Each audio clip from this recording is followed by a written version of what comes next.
opening game of the season, Sydney FC win, record crowd, and a season-ending injury. As we have a look back at that moment that you went down, did you know? Did you know in that moment how serious it was? I didn't know how serious it was, but I did know that it wasn't good. Initially, I thought it was a dislocation, but yeah, I mean, then all the thoughts start rolling in your head, and yeah, next day I got the result.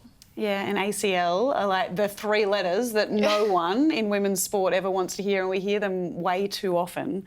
We checked with you before we showed that vision because I don't like watching it back. I can imagine it's really hard for you. You've flipped that on its head though, haven't you? You've watched that back a number of times, and not just that vision.